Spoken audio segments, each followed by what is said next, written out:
നമസ്കാരം. National broadcasting news India gulf അപ്ഡേറ്റ്സിലേക്ക് ഏവർക്കും സ്വാഗതം.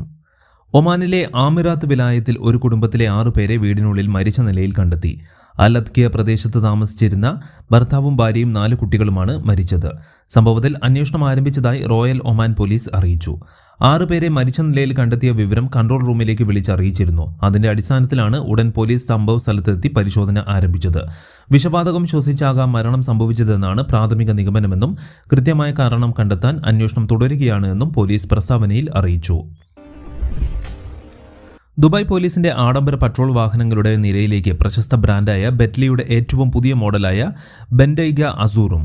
ദുബായ് എയർ ഷോയിൽ നടന്ന പ്രത്യേക ചടങ്ങിലാണ് പുതിയ വാഹനം പോലീസിന് ഔദ്യോഗികമായി കമ്പനി കൈമാറിയത്. അൽ ഹബ്ദൂർ മോട്ടോഴ്സ്, ബെറ്റ്ലി എമിറേറ്റ്സ് തുടങ്ങിയ കമ്പനികളിലെ പ്രതിനിധികളും ചടങ്ങിൽ പങ്കെടുത്തു. പ്രവാസി കേരളീയർക്കുള്ള ആരോഗ്യ ഇൻഷുറൻസ് പദ്ധതിയായ നോർക്ക കെയറിൽ ചേരാൻ ആഗ്രഹിക്കുന്നവർക്ക് സഹായം നൽകുന്നതിനായി നോർക്ക റൂട്ട്സ് ഓൺലൈൻ സഹായ കേന്ദ്രം ആരംഭിച്ചു. 2025 നവംബർ 30 വരെ എല്ലാ പ്രവൃത്തി ദിവസങ്ങളിലും ഉച്ചയ്ക്ക് 3 മണി മുതൽ 3:45 വരെ വീഡിയോ കോൺഫറൻസിംഗ് മുഖേന സേവനം ലഭ്യമാകും. റോഡ് സുരക്ഷാ നിയമങ്ങൾ ശക്തമാക്കുന്നതിന്റെ ഭാഗമായി കർശന നടപടികളുമായി കുവൈത്ത് പോലീസ്. മറ്റുള്ളവരുടെ ജീവന് ഭീഷണിയാകുന്ന തരത്തിൽ അപകടകരമായ രീതിയിൽ വാഹനം ഓടിച്ച സംഭവത്തിൽ നിരവധി കാറുകൾ പിടിച്ചെടുത്തിരുന്നു. ഈ കാറുകൾ നിയമ നടപടികൾ പൂർത്തിയാക്കിയ ശേഷം കുവൈത്ത് പോലീസ് നശിപ്പിച്ചു കളയും. കൂടുതൽ വാർത്തകൾക്ക് വേണ്ടി കേൾക്കൂ national broadcasting news India Gulf updates.